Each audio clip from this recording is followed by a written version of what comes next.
La solitude, elle existe, on dit toujours, hein, la solitude du chef d'entreprise. J'ai grandi, professionnellement parlant, peut-être plus qu'en 15 ans de salariat. Ma satisfaction, c'est de me lever le matin et changer les vies des personnes que je peux avoir en face de moi. Ouais, tout C'est à un fait. mariage entre un candidat et un employeur. Et quand j'ai un candidat qui me dit vous êtes la plus belle chose que j'ai pu avoir sur ces dernières semaines, c'est ma plus grande fierté.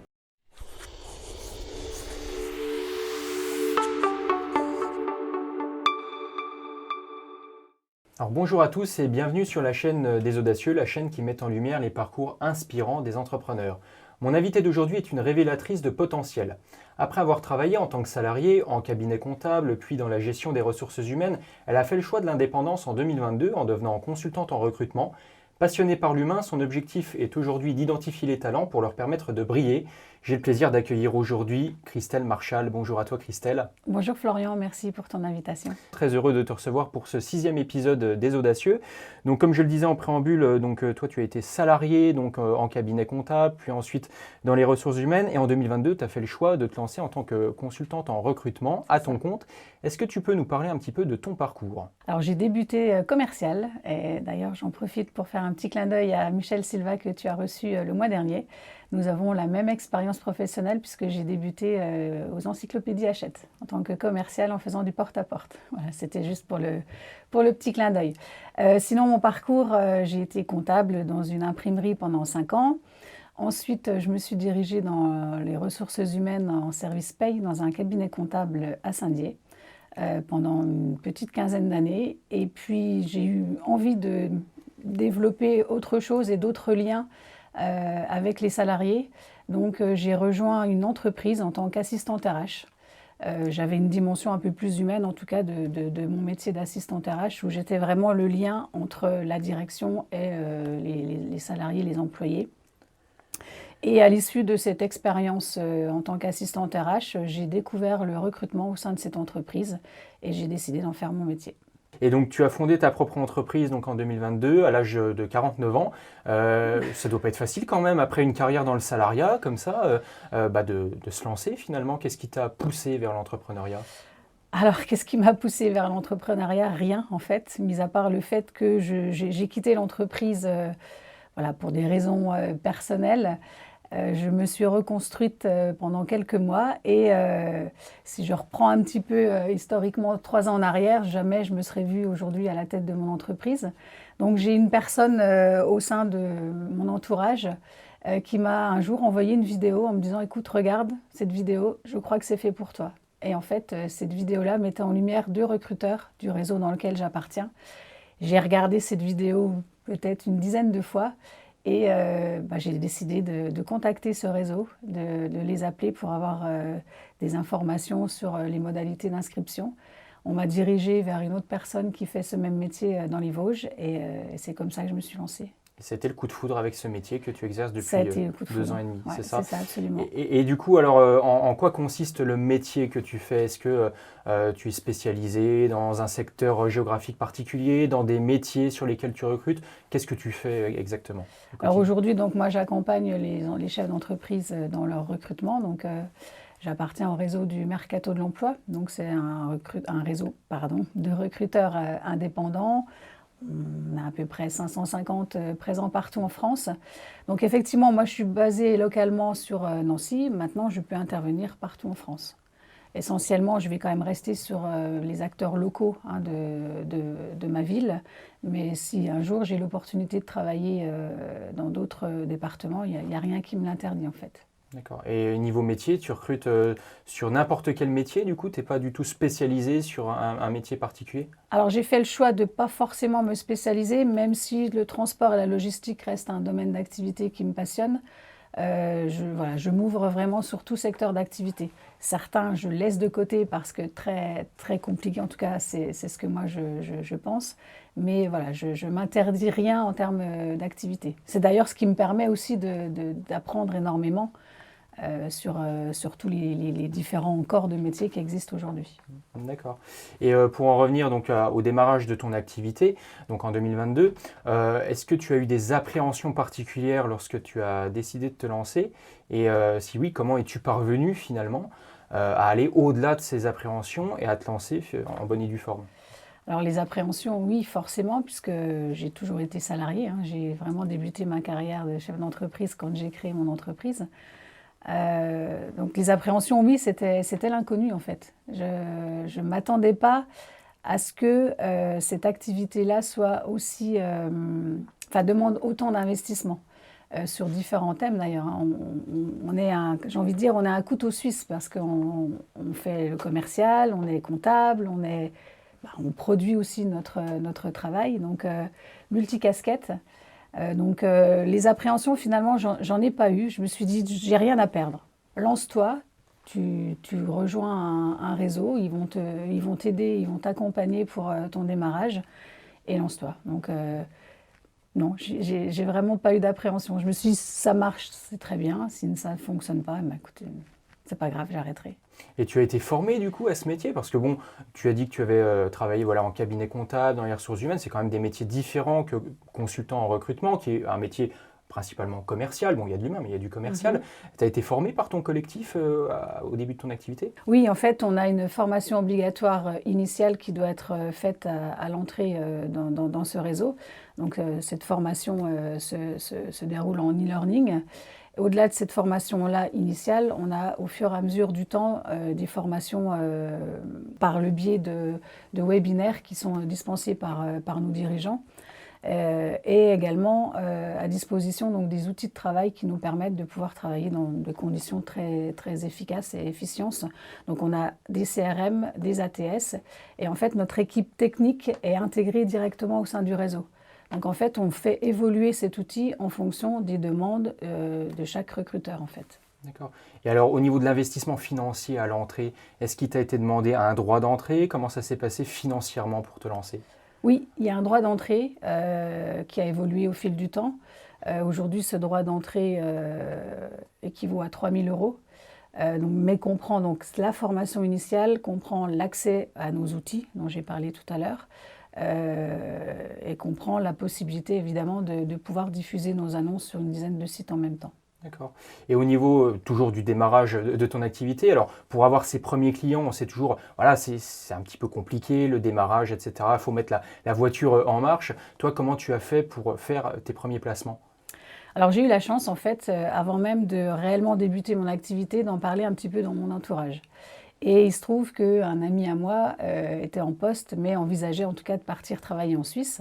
Il a parlé de mon activité à son employeur, qui m'a fait venir. Et j'étais encore en formation quand j'ai signé mon premier mandat. Donc je ne pouvais pas rêver mieux pour un démarrage. D'accord. Tout s'est bien goupillé en fait dès le début quelque part, hein.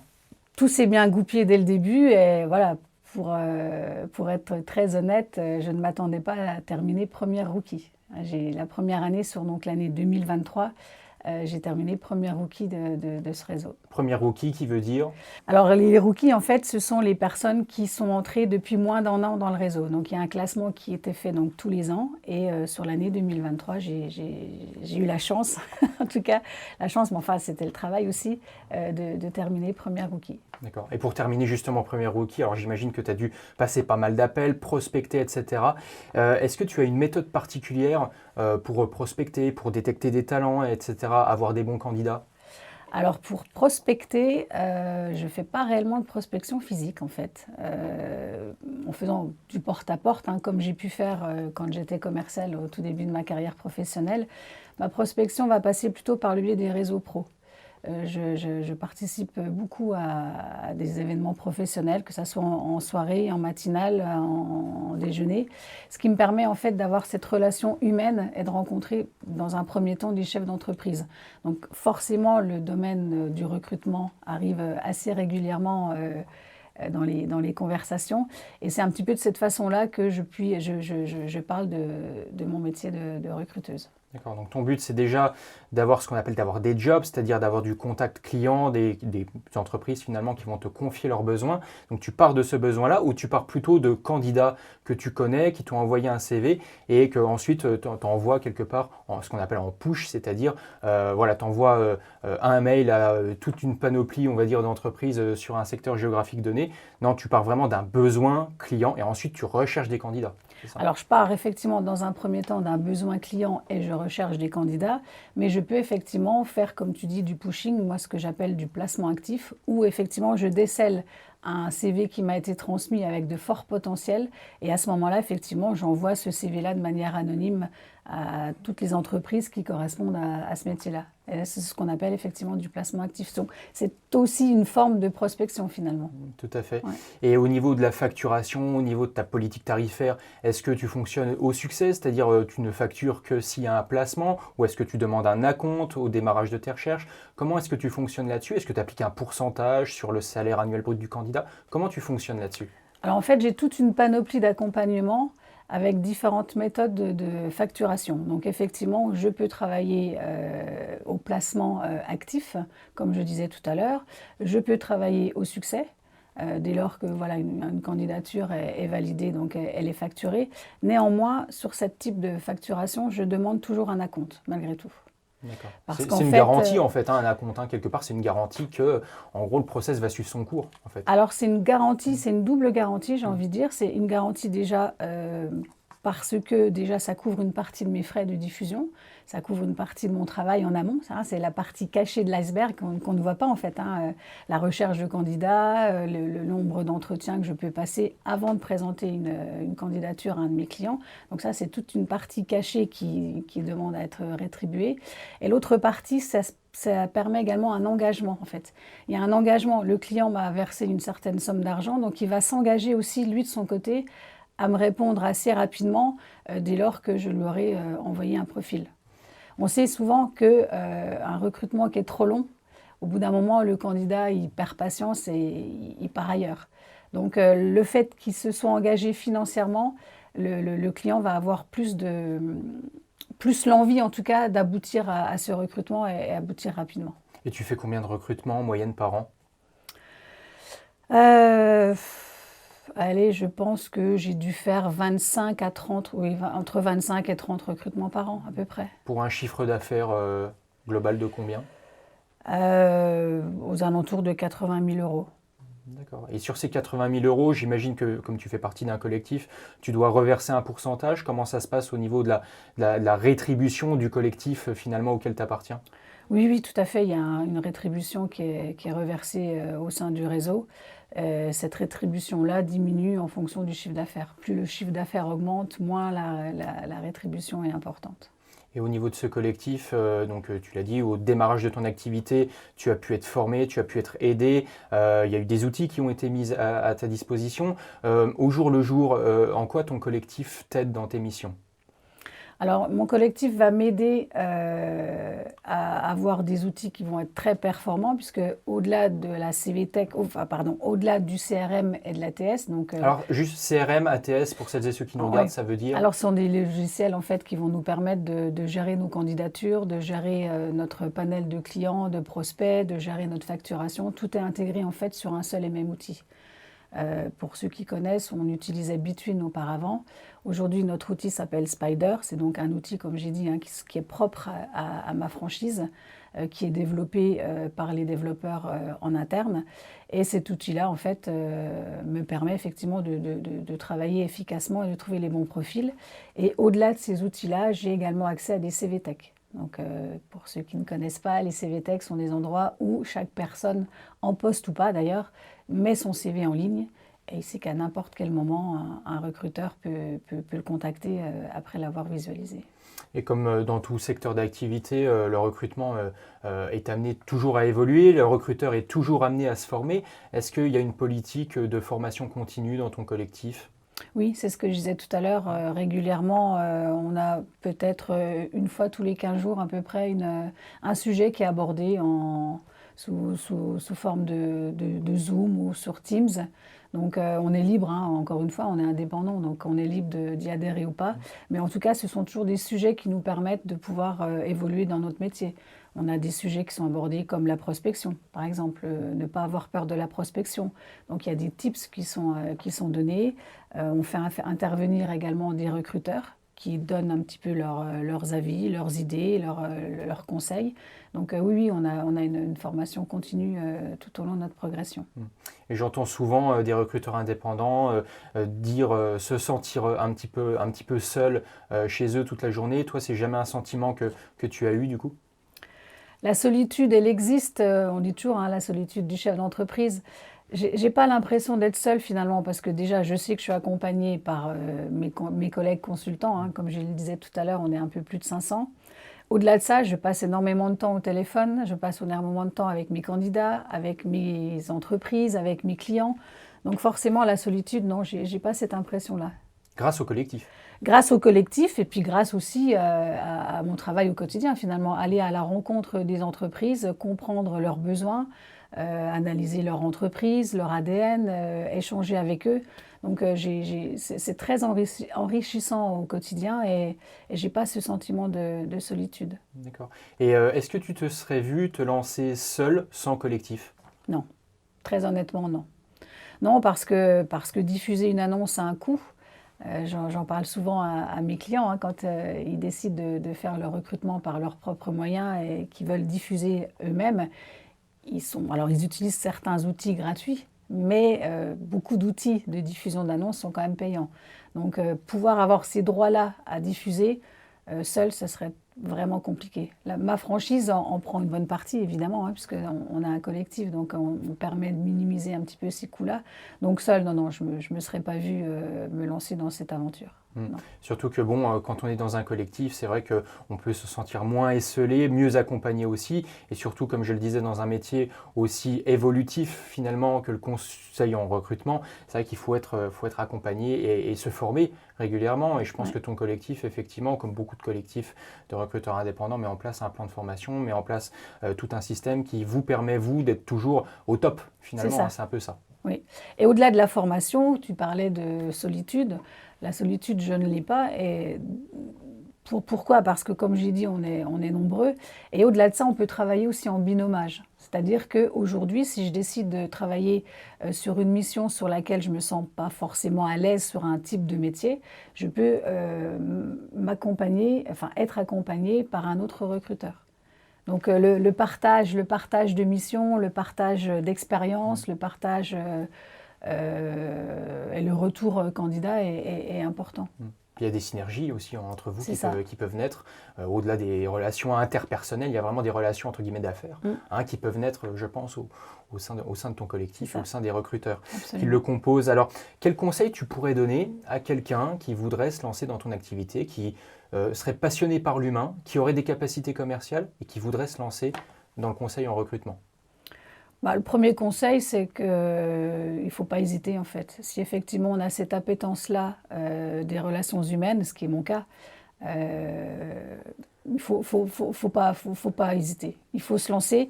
Comme je le disais tout à l'heure, on n'a rien à perdre en fait. On est accompagné. Il n'y a pas de raison que ça ne fonctionne pas. Avec de l'investissement, avec du travail, avec une envie surtout, il n'y a aucune raison que ça ne fonctionne pas. Et justement, quelles sont les qualités essentielles qu'un bon consultant en recrutement se doit d'avoir, selon toi? Qualité essentielle, il en faut plusieurs, hein. Il faut de l'écoute, c'est important. Dans un premier temps, d'écouter son client hein, sur ses besoins, les comprendre. C'est de la bienveillance, c'est une approche humaine qui est importante. Oui, toutes ces qualités autour des relations humaines est importante. Au-delà du commercial, bien évidemment, mais toutes ces qualités humaines, pour moi, sont un vrai atout. Elles peuvent s'acquérir, tu penses? Non, je pense pas. Je crois qu'on l'a dans le sang ou on ne l'a pas. Si on regarde ma carrière professionnelle, j'ai finalement baigné dans les ressources humaines depuis toujours. Donc, quelque part, c'est la suite logique en fait. Donc j'ai envie de dire c'est une suite logique, voilà. Sur toute cette partie RH où j'ai pu commencer dans ma carrière, il manquait effectivement cette partie recrutement dans mes compétences et j'avais envie de l'acquérir et aujourd'hui c'est chose faite. Et après 2 ans et demi d'indépendance, quel bilan tu fais de ces 2 ans et demi? Quel bilan? 2 ans et demi, je pense que j'ai grandi professionnellement parlant, peut-être plus qu'en 15 ans de salarial, je crois. C'est un vrai bilan. Je suis partie de rien, entre guillemets, hein, si je peux me permettre, Mais en 2 ans et demi, j'ai incroyablement grandi. Quand tu dis grandir, c'est quoi? Est-ce que tu as accumulé des relations, des compétences? C'est quoi grandir selon toi? Grandi sur plein de choses, voilà, ce que je fais avec toi, exactement. Et il y a 2 ans, jamais je me serais dit que je serais derrière une caméra, par exemple. Voilà, j'ai eu la chance d'être interviewée à la radio en direct, dans une radio. J'ai grandi humainement, j'ai appris énormément de choses sur les différentes activités sur lesquelles j'ai pu travailler. Non, c'est un vrai bilan positif. J'ai eu la chance aussi, mais ça c'est aussi grâce au travail, hein, de gagner les 2 challenges que le réseau met en place. Félicitations. Donc je te remercie. Parce que c'est pas facile de gagner, surtout dans un gros collectif Non. comme le tien, où vous êtes plus de 500, 550. Ouais. Donc ça veut dire que tu as terminé première quand même sur 550. Alors première rookie, oui. Première rookie, ouais. Pour les voyages, voilà, c'était généralement entre 20 et 25 premiers. Voilà, oui, parce que ton collectif te permet aussi de voyager un petit peu partout dans le monde. Il y a des séminaires en fait un peu partout dans le monde qui sont organisés par ton collectif en fait. Alors les voyages, ça concerne le MBC, c'est un challenge en fait qui est fait tous les ans. Donc voilà, pour la petite anecdote, je suis partie il y a 2 ans à Marrakech. L'année dernière, j'ai eu la chance de faire la Tanzanie et Zanzibar. Cette année, voilà, j'espère en tout cas, je suis en lice pour Cancun au Mexique. Mais au-delà effectivement de ces MBC, on a aussi des journées d'intégration qui se passent tous les 3 mois. En fait, tous les nouveaux arrivants au sein du réseau se retrouvent à Cognac, qui est le siège de mon réseau, tous les trimestres. Et donc, ils sont accompagnés par leur mentor. Donc, on parlait de solitude tout à l'heure, finalement, on ne l'a pas, puisque là, on se rencontre tous. Au-delà de ces journées d'intégration, effectivement, comme tu disais, il y a chaque année une convention nationale qui est faite aux alentours du mois de septembre. Donc on a différents moments en fait dans l'année où le réseau peut se retrouver à certains endroits en France. Et ça aussi, ça participe finalement à briser la solitude, quoi qu'on en dise, de l'entrepreneur individuel, ouais. Puisqu'il y a quand même une certaine solitude à être entrepreneur individuel, au-delà des difficultés qu'on peut éprouver. Et quand tu dis, voilà, j'ai grandi professionnellement, est-ce que peut-être ta plus grande satisfaction, est-ce que c'est pas d'avoir aidé des gens justement à trouver chaussures à leurs pieds professionnellement et d'être aujourd'hui épanouis dans leurs fonctions? Complètement. Je dis toujours, en fait, ma satisfaction, c'est de me lever le matin et changer les vies des personnes que je peux avoir en face de moi. Et la plus belle des récompenses, c'est qu'une fois que j'ai intégré un candidat, mon travail ne s'arrête pas là. C'est-à-dire que je fais ce qu'on appelle une vérification d'intégration, du onboarding. Donc, j'appelle mes candidats une semaine après leur démarrage pour leur demander comment s'est passée leur première semaine, leur semaine d'intégration, s'ils ont été bien accueillis par leurs collègues, par leur hiérarchie, si c'est en tout cas conforme à ce qui avait été défini lors des différents entretiens qui ont été menés avec eux et avec les chefs d'entreprise. Et quand j'ai un candidat qui me dit vous êtes la plus belle chose que j'ai pu avoir sur ces dernières semaines, c'est ma plus grande fierté. C'est magnifique et c'est vrai que le métier que tu fais, finalement, c'est un métier d'humain, tout simplement. Clairement. C'est un métier commercial, certes, de chiffres, on est bien d'accord, mais c'est un métier d'humain. Voilà. C'est un métier où tu peux interagir finalement sur la vie des gens, tout simplement, que tu accompagnes, et recevoir justement toute cette fierté, en fait, finalement. Je pense qu'effectivement, c'est peut-être ce qui fait que tu te lèves le matin avec le sourire aux lèvres. Clairement, ça. Oui, non, mais c'est ça. En fait, l'objectif, c'est ce que je disais, c'est vraiment pouvoir changer la vie d'un candidat qui va postuler parce qu'il est plus en phase dans son dernier emploi. Il a envie d'aller ailleurs et je vais être le lien en fait entre ce candidat-là et cette entreprise-là et mettre en relation. C'est une relation contractuelle de travail. C'est pour moi, en tout cas, je la compare à une relation de mariage. C'est un mariage entre un candidat et un employeur. Donc, si les deux sont en phase, si les deux sont cohérents, en tout cas par rapport à ce qui a été énoncé au démarrage, il n'y a pas de raison que ça ne fonctionne pas. Et toi, justement, tu es une facilitatrice, tu es une de talent. Facilitatrice de talent. C'est ça. Et aujourd'hui, après 2 ans et demi d'activité, comment est-ce que tu envisages l'avenir? Est-ce que tu as des projets particuliers qui te tiennent à cœur? Mon projet, forcément, ça va être de perdurer dans cette activité-là, de me développer au maximum, d'accompagner un maximum d'entreprises et de candidats. Mais au-delà de ça, je suis à la tête aujourd'hui d'une équipe de 4 personnes. Et mon objectif, ça va être de développer mon équipe. J'ai forcément envie que mon réseau soit le réseau référencé en termes de recrutement sur ma région, sur ma ville. Donc oui, l'objectif, ça va être de développer mon chiffre d'affaires et développer également mon équipe. Alors on arrive à la fin de cette interview, Christelle, et comme le veut la coutume, je vais te demander ce qu'est pour toi être audacieux. Alors, être audacieux. Être audacieux, pour moi, ça va être d'avoir le courage de se lancer dans l'entrepreneuriat à l'aube de ses 50 ans. C'est ce qui m'est arrivé. Donc voilà, je pense que j'ai été audacieuse. C'est ce qui t'est arrivé, c'est ce que tu as fait, c'est ce que tu continues à faire avec brio, C'est ça. Christelle. Donc, merci à toi en tout cas, et puis bravo pour cette belle aventure entrepreneuriale qui dure depuis 2 ans et demi, qui je l'espère va durer encore longtemps. Et puis, qu'est-ce qu'on peut te souhaiter du coup de continuer bien sûr à perdurer, et puis également de continuer au-delà du fait de simplement faire du chiffre. Je te souhaite de continuer à aider justement des gens qui parfois sont mal dans leur peau, justement à s'épanouir, à trouver chaussures à leurs pieds. Donc bravo pour tout ce que tu fais. Merci. Merci les rencontres humaines. Voilà, c'est le plus important. Parfait.